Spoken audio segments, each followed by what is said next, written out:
হোসেন আলীর স্বাদ ছিল ভারতীয় রেলে টিটির চাকরি করার, কিন্তু অবৈধ পথে সেই ইচ্ছে পূরণ করতে গিয়ে একেবারে নিজেই প্রতারণার জালে ফেঁসে গেল। একেবারে অবিকল টিটির পোশাকে বুধবার সকালে ধর্মনগর আগরতলাগামী ডেমো রেলে চড়েন হোসেন আলী নামের ওই যুবক। যাত্রীদের কাছ থেকে টিকিট যাচাই এবং জরিমানা আদায় করছিল। তখনই তার আচরণে অসংলগ্নতা দেখে সন্দেহ হয় রেল যাত্রীদের কাছ থেকে জরিমানা আদায় করলেও তাদেরকে রসিদ দিতে পারেনি প্রতারক হোসেন আলী। তখনই তারা তার আইডেন্টিটি কার্ড দেখতে চাইলে সে ভুয়ো আইডেন্টিটি কার্ড বের করে দেখায়। সেই কার্ডটিও ছিল ভুলে ভরা। তখনই যাত্রীদের সন্দেহ আরও প্রকট হয় এই টিটি রূপী যুবককে নিয়ে। যাত্রীরা তাকে আটক করে, পাশাপাশি ডেমো ট্রেনটি মনু স্টেশনে পৌঁছতেই তাকে তুলে দেয় রেল কর্মীদের হাতে। পরে তাকে আটক করে মনু রেলওয়ে থানার পুলিশ। এদিকে টিটি রূপী যুবকের দাবি, অনলাইনে কোনো একটি চক্র তাকে রেলের চাকরি পাইয়ে দেবার প্রলোভন দেয়। টিটির সাজে মোটা অঙ্কের অর্থ কামাইয়ের টোপ দেওয়া হয় বলে অভিযোগ। আর সেই লোভে পড়ে বুধবার সকালে প্রথম টিটির সাজে রেলে চড়ে একেবারে নাস্তানুবোধ হতে হলো ভুয়ো টিটি। কৈলাসহর অ্যাড্রেস হইতাছে দেওরা। তো আমি আমার ইনস্টাগ্রামের মধ্যে একজনে আমার ডিএম করে পাঠাইছি, আর সবকিছু ডিএম করে পাঠাইছে, আমার ডিএম করছে, হাই পাঠাইছে। আমি এক্সপেক্ট করেছি, করার পরে তারা আমারে বলেছে একটা অফার আছে চাকরি এনটিপিসিতে, তুমি এইটার কিন্তু অ্যাপ্লাই করবাই না। আমি বলছি আরে না আমি অ্যাপ্লাই কিছু করতাম না। তো তারা আমারে অনেকগুলি ভিডিও দিছে।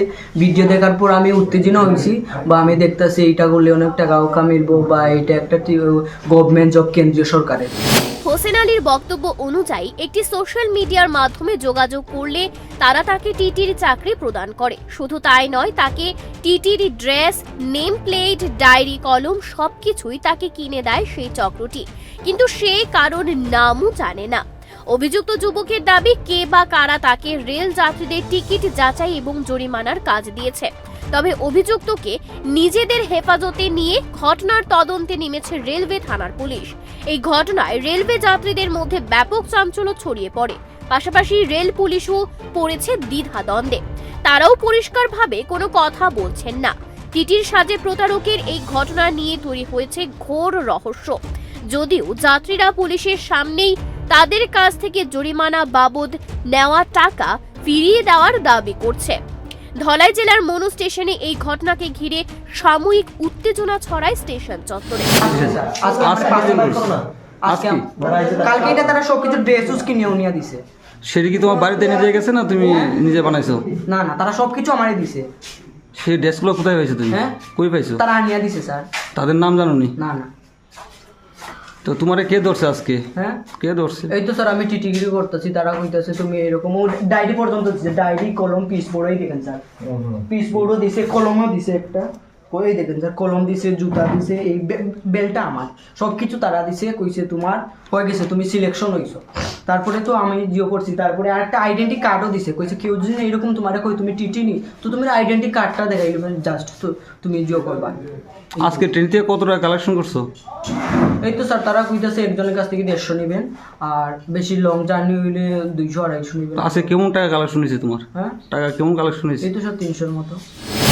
বর্তমান সময়ে এমনিতেই প্রতারক চক্রের বাড়ন্তে অতিষ্ঠ সাধারণ মানুষ। প্রতারকরা কখনো ব্যাংকের অ্যাকাউন্ট নাম্বার হ্যাক করে টাকা হাতিয়ে নিয়ে অনেককে সর্বশান্ত করে দিচ্ছে, আবার কখনো মোবাইল নম্বরকে হ্যাক করে অথবা ভুয়ো অ্যাকাউন্ট বানিয়ে আপত্তিকর মন্তব্য বা চিত্র পোস্ট করছে সোশ্যাল মিডিয়ায়। এসব ঘটনায় সমাজে কখনো কখনো উত্তেজনা বিরাজ করছে। তাছাড়া অনলাইনে জিনিসপত্র বুকিং করলে সেখানে প্রতারক চক্র মানুষকে বুকিং জিনিসপত্র না পাঠিয়ে প্রতারণার ফাঁদে ফেলছে।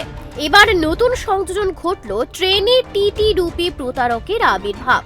অনলাইন প্রতারকদের বিরুদ্ধে পুলিশের সাইবার ক্রাইমে অভিযোগ জানিয়েও কাজের কাজ কিছুই হচ্ছে না। তাই প্রতারক চক্র নতুন নতুন কায়দায় মানুষকে বিভ্রান্তি সৃষ্টি করে জনসাধারণকে ঠকিয়ে যাচ্ছে। তাই অনলাইন সহ সমস্ত প্রতারক চক্রের বিরুদ্ধে জনগণকে সচেতন হতে হবে। Bureau report, Times 24।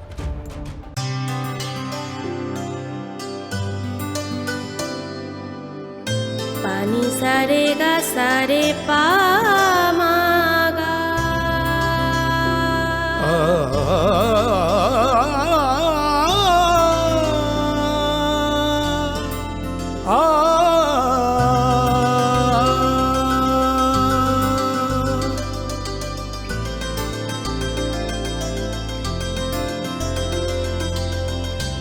Swarnakamal jewellers, আপনার চেয়ে আপন।